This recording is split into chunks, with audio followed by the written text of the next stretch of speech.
Jennifer, this is one of the largest awards to come out of a Florence County case. The woman's lawyers say the case took years of preparation, but in the end, they knew they'd be victorious. A trip to the Walmart store in June of 2015 was the start of years of pain and suffering for April Jones. Jones sued Walmart after she says she stepped on a rusty nail that pierced her foot inside the store on Beltline Drive in Florence. One of her lawyers, Brian Stellwag, says eventually her right leg had to be amputated just above the knee. Wheelchair bound permanently. Even in her own house, she has to be assisted getting into her own bedroom because the wheelchair won't fit through the door. A 5-day trial at the Florence County Judicial Center in early November ended with the jury deciding on Jones's behalf. They awarded her $10 million. Stellwag tells me they knew it was going to be a battle taking on a huge company like Walmart, but it was one they were willing to take. Don't be afraid. Under American law, apparently corporations are people, and you just got to think of it that way. It's person to person, and when a jury of your peers are listening to your case, then, when the outcome's for you, obviously it's a huge statement. Walmart has filed a motion against that $10 million award, and attorneys are asking for a new trial. In a motion filed last week, Walmart says, quote, there was zero evidence about the length of time the nail may have been on the floor before plaintiff discovered it in her sandal. So far, the court hasn't responded to Walmart's attorney's request. In the meantime, Stellwag says they're going to fight for April Jones until the end. We're going to fight for her on every appeal because, Walmart's risking losing again. I talked with one of the jurors in this case. He says they sided with Jones because Walmart didn't prove their case and they believe Jones. He says he knows that $10 million won't compensate for all that she's been through, but they believe it will make her life a little easier. Together, we can make a difference. A few words on a social media post was all it took.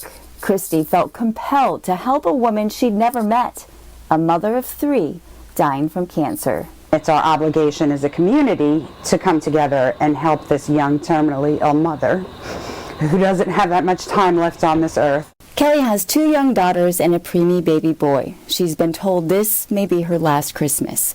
Her comment was on a Facebook post asking people what they need this season. She made a humble request for clothing for her children. Christy and her sister Gail not only immediately went shopping for this family in need, Christy started a whole movement on Facebook. Everybody wanted to jump in, do what they could. By the next day when I had started this group message, ladies were going to her house, dropping off diapers, wipes. A group of strangers united in this season of giving kindness and hope to Kelly. Christy found me when I was in my darkest moments.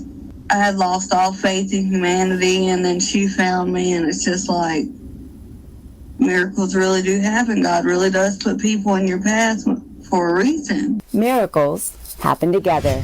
Opening gifts underneath the Christmas tree is something every kid looks forward to. The Salvation Army's Angel Tree program allows kids to have that chance. But while some kids ask for toys, Commander Tim Scott with the Pee Dee branch says some gifts will leave you speechless. If they're asking for a coat, or they're asking for warm socks, or they're asking for a toothbrush, that gives you pause for thought that I have a lot. This time last year, Scott told me there was 155 angels waiting to be adopted. This year, out of the 2,243 angels across the Pee Dee and Grand Strand, 695 have yet to be adopted or have not been returned. For so many of these young people, this is their Christmas. This is the Christmas that they're going to receive, either their parents unemployed or there's been some other thing that has happened in their life and their parents are not able to provide for them this Christmas. This is their Christmas. For those angels that aren't picked, this is where the Empty Stocking Fund comes into play. It helps take care of the angels not adopted from their Angel Tree initiative. Last year, around this time, there was $13,000 in the Empty Stocking Fund. Right now, there's a little more than $10,000. Well, it's a little shocking because it's a little bit lower than last year. But our community is so good, and they support those in need in our area, and they'll come through. Steverson wants people to know that money also helps families even long after Christmas is over. The needs never stop. The need always changes. The reasons behind the need change, but the need doesn't change. During 2020 was a crazy year for everyone. Our doors were never closed, ever. We were here, we were serving, but the need looked different. That's no different than this year. Scott and Steverson thanked everyone who has given back so far, and if you can't adopt an angel, even bringing in one toy will have an impact. Well, Jen, instead of heading out to big retailers or shopping online, residents along the Grand Strand can go thrifting for gifts. And one local thrift store right here in Myrtle Beach says they have something for everyone, even those in need. Whether you're looking to wrap up nostalgic knickknacks, something new for the closet, or home decor, Pastor Tim Carter says they have it at the Sunshine Recovery Ministries thrift store. We've got a children's section on one side. We've got dishes and household stuff set up in one area, clothing. Then we have another whole 2,000 square foot area of nothing but furniture, lamps, pictures, just things to dress your house up. Armoires, hutches, you name it, we've got it. Everything in the store is donated from community members and a few furniture retailers. And while he says the store is a blessing, Carter says it was an unexpected venture for his and his wife's ministry. We wanted a recovery house, but I felt God laying on my heart to start a thrift store. 6 months later, Carter says they were able to open their recovery house because the thrift store provided all of the faith, funding, and furniture they needed. So for some, they're thrifting for more than just the holidays. Just like the young lady you saw in here shopping, just got her a new apartment. She needed a kitchen set, a living room set, dishes.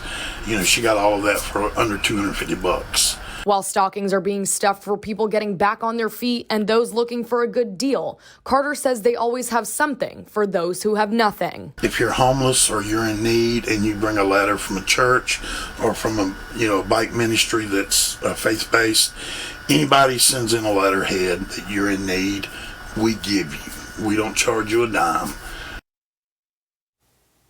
And because Sunshine Ministries Thrift Store is a nonprofit organization, purchases made here are considered a donation on your tax forms. So Pastor Tim Carter says he keeps write-off slips readily available for people who make purchases as a thank you for their donation.